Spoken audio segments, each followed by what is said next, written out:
So collaborative culture also got to Brazil. So the first symbol of that is the idea of free software. Brazil has a very vibrant free software community, and the government is really interested in free software as well. So there are public policies for fomenting free software in the country, but it goes much beyond that. The same ideas that originated at free software now have migrated, for instance, to cultural production and to cultural distribution. So a very good example of that is, for instance, the Brazilian Wikipedia in Portuguese. This is the entry for Luis Fabiano. It's a famous player that plays here actually in Sevilla. And it's very interesting because the Brazilian Wikipedia page, the Portuguese pages, are larger than the Spanish pages. So if you look at the number of entries in Portuguese for the Wikipedia, there are more entries than the Spanish entries, even though Portuguese is not that spoken as Spanish is. But this demonstrates that many of these entries, they come to Brazil. This indicates a lot of things. It indicates, for instance, that Brazilians have a lot of free time to spare. And besides that, they also would like to, well, it indicates that they like soccer a lot, of course. But it also indicates that they want to donate part of this free time also to do some sort of collaborative things. So the rule would be like this.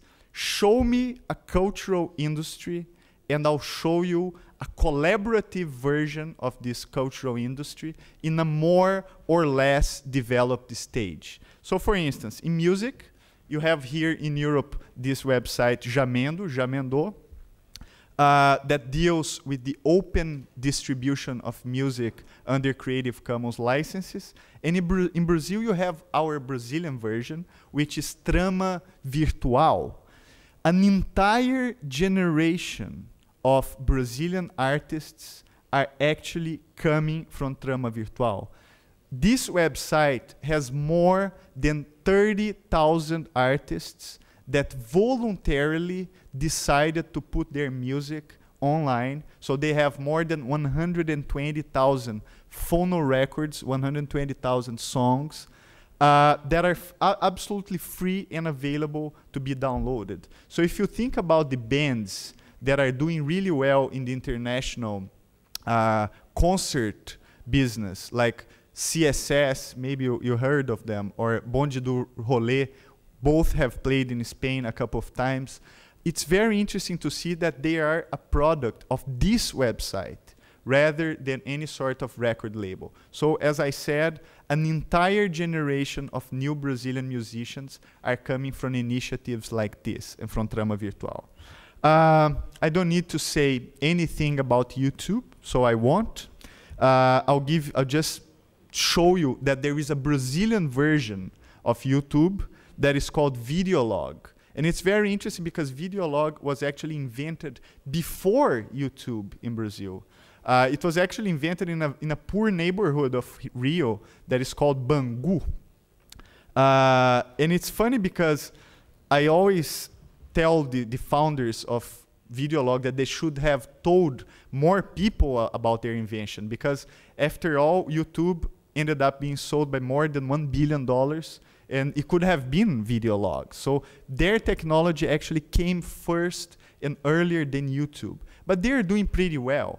Nowadays, they are the #1 video providers for the largest web portal in Brazil, which is UOL. So this is interesting just to demonstrate there is a lot of innovation coming also from the country like Brazil. In terms of academic journals, the famous example is the PLOS, the Public Library of Sciences, and the Brazilian version is the Cielo project, a project that aggregates academic journals, not only from Brazil, but also throughout Latin America. And this website is doing really a heroic work. It's been accessed nowadays by more than 6 million people per month. And it's really a case study about how to turn academic papers into open publishing. So this is a very important website and web initiative to follow. And finally, the idea of citizenship journalism that is embedded internationally in websites like Newsvine, also in Brazil, can be, there are examples like Overmundo, the website that I am one of the co-founders that was mentioned before. And Overmundo is only about culture. So 100% of the content of the website is generated by its users. And the mission of Overmundo was basically to become a platform for the culture of every state in Brazil to become visible. Because what was going on in Brazil was actually you would open the newspapers of Rio and São Paulo, and both would be talking only about Rio and São Paulo. And then you would open a newspaper from a more remote city, and it's going to be talking also about Rio and São Paulo. So basically, we needed a platform in order for the Brazilian culture to emerge and to become visible. And I think Overmundo did a very good job. And nowadays, it's really becoming a very important reference if you want to understand what's really going on in terms of culture in the country. So that takes me to the third part of my presentation. And it's very important to understand that there is a big tension going on between the two models. The traditional knowledge and cultural production model and the new collaborative distributed forms of information and knowledge. And this tension is basically embodied by the duality between legal and illegal. What can I do and what I cannot do? And naturally, all this tension is actually flowing into the direction of the idea of copyright. It's in the realm of copyright these tensions are going or not going to be solved. So basically, copyright, the pressure over copyright nowadays is very intense because it's the legal field that has become the legal field responsible for providing solutions for these very complicated tensions. And as you know, copyright is a very conservative realm. It's full of issues and questions, and I would like to give you just a few of them, just so that you understand the challenge for any sort of thinking about the future of education. So for instance, copyright applies automatically.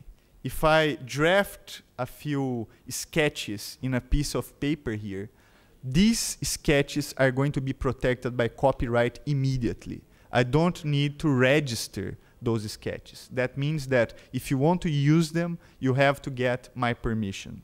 The second thing is that we have to suppose that copyright controls almost all content that is available online, for instance, unless there is a clear provision saying that the content is not protected. That means that the content is protected by copyright. So you have to get permission for everything that is online, otherwise you are under a copyright infringement.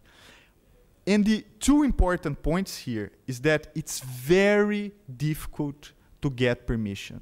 And not only it's very difficult to get permission, but sometimes copyright holders, they can be really, really inflexible, even for public interest uses. So that's a very important point. I'm going to give you a few examples that might illustrate what I'm talking about.